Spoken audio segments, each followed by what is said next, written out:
Hello hi నమస్తే అండి అందరికీ welcome back to my channel. ఏంటి అంటే ఈరోజు స్పెషల్ కప్ కేక్స్ అయితే నేను అలా ఒక్కసారి అయితే నేను ట్రై చేశాను, బాగా వచ్చాయి. అందుకే నేను మీకోసం మళ్ళీ ఇంకోసారి అయితే చేశాను. ఏం లేదండి, ఈ కప్ కేక్ చాలా అంటే చాలా ఈజీ అండి. ఓవెన్ ఉండదు, ఏది ఉండదు. ముందుగా అయితే మనం ఎలా ప్రిపేర్ చేసుకోవాలో అయితే మనం ప్రాసెస్లోకి అయితే వెళ్ళిపోదాము. ముందుగా ఒక కప్పు షుగర్ అయితే తీసుకున్నాను. షుగర్ తీసుకున్న తర్వాత అందులో ఒక 2 యాలకులు వేసుకున్నాను, అంటే ఇలాచీ వేసుకున్నాను. ఇలాచీ వేసుకొని ఇలా పౌడర్ లాగా గ్రైండ్ చేసేసుకున్నాను. గ్రైండ్ చేసిన తర్వాత అలాగే ఒక బౌల్ తీసుకొని ఒక కప్పు గోధుమ పిండి తీసుకున్నాను. ఒక కప్పు గోధుమ పిండి తీసుకున్నాను కదా. షుగర్ కూడా కప్పు కంటే కొంచెం తక్కువ తీసుకోవాలి. షుగరు కప్పు తక్కువ తీసేసుకొని అలా యాడ్ చేసుకోవాలి. అలాగే కొంచెం సాల్ట్ కూడా యాడ్ చేసుకోవాలి. ఇలా కొంచెం బేకింగ్ సోడా యాడ్ చేసుకోండి, లేదంటే స్కిప్ చేసేసుకోండి. ఇష్టం వేసుకుంటే వేసుకోండి, లేదంటే మీ ఇష్టం అండి. స్కిప్ చేస్తేనే బాగుంటుంది, ఎందుకంటే ఎక్కువ హెల్త్ ఇష్యూస్ అవి ఉంటాయి కదా, అందుకనేసి అయితే స్కిప్ చేసేసుకోండి, లేదంటే వేసుకోండి. అలాగే కొంచెం ఆయిల్ వేసుకున్నాను. ఆయిల్ లేదా కొంచెం నెయ్యి అలా వేసుకోండి. అలా వేసుకున్న తర్వాత మంచిగా మిక్స్ చేసేసుకోండి. మొత్తం ఇలా మిక్స్ చేసుకున్న తర్వాత మనకి పాలు ఉంటాయి కదా, పాలు కొంచెం గోరువెచ్చగా చేసుకోండి.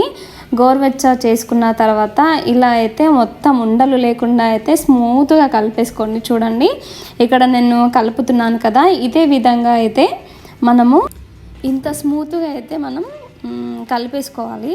ఇలా కలిపేసుకున్న తర్వాత అలాగే ఒక 5 గ్లాసెస్, మన టీ గ్లాసెస్ ఉంటాయి కదా, ఆ టీ గ్లాసెస్ అన్న తీసుకోండి, లేదా టీ కప్స్ ఉంటాయి కదా, వాటిని కూడా యూజ్ చేసుకోవచ్చు.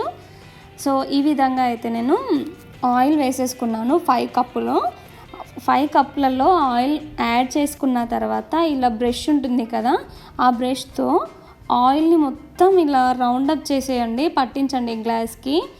పట్టించిన తర్వాత చూడండి, 1 by 1 అలా నేను గ్లాస్కి అయితే మొత్తం నూనె అయితే అప్లై చేసుకున్నాను. అప్లై చేసుకున్న తర్వాత కొంచెం ఏంటంటే ఇప్పుడు మనం స్మూత్గా చేసేసుకున్నాం కదా, దాన్ని అయితే మనం ఇందులోకి అయితే యాడ్ చేసుకోవాలి. ప్లీజ్ అండి, నా వీడియో నచ్చితే లైక్ చేయండి, షేర్ చేయండి, అలాగే నా ఛానల్ని మాత్రం తప్పకుండా సబ్స్క్రైబ్ అయితే చేసుకోండి. ఓకే ఫ్రెండ్స్, అలాగే ఇప్పుడు చూడండి, నేను ఇలా మిక్స్ చేసేసుకున్నాను కదా, దీన్ని అయితే ఇప్పుడైతే అన్ని గ్లాస్లో అయితే పోసేసుకోవాలి. ఫుల్గా కాకుండా కొంచెం ఆఫ్గా వేసుకోవాలి, ఎందుకంటే అది ఫ్లఫీ లాగా మనకి పైనకు వస్తుంది కదా, అందుకని అయితే మనము ఇలా తక్కువగానే పోసుకోవాలి. అలాగే నేనైతే స్టవ్ కూడా ఆన్ చేసేసాను.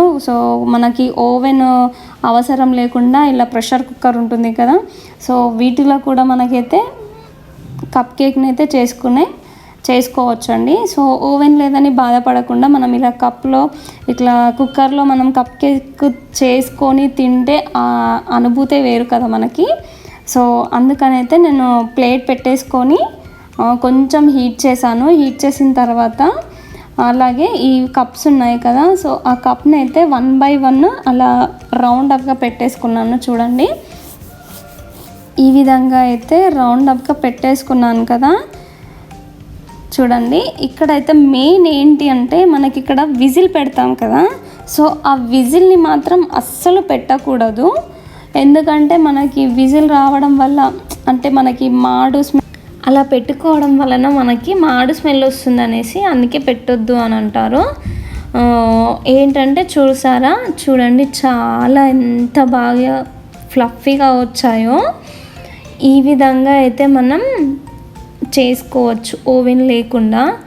చూడండి, ఇక్కడ టూత్ పిక్ అయితే తీసుకున్నాను కదా, మనకి ఈ విధంగా అయితే మనకి అది ఉడికిందా లేదా పిండిలాగా ఉందా అనేసి తెలుసుకోవడానికి అయితే నేను పెట్టాను కదా, ఇంత కూడా అసలు పిండి రాలేదు.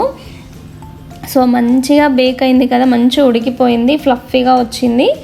సో ఇది ఫ్రెండ్స్, ఈ విధంగా అయితే ఫ్లఫీగా మనం ఇంట్లోనే చాలా అంటే చాలా సింపుల్గా అయితే మనకి కప్ కేక్స్ అయితే చేసుకోవచ్చు. సో ఈ విధంగా. సో ఓకే ఫ్రెండ్స్, ఈ వీడియో నచ్చితే like, share and subscribe to my channel. Okay friends.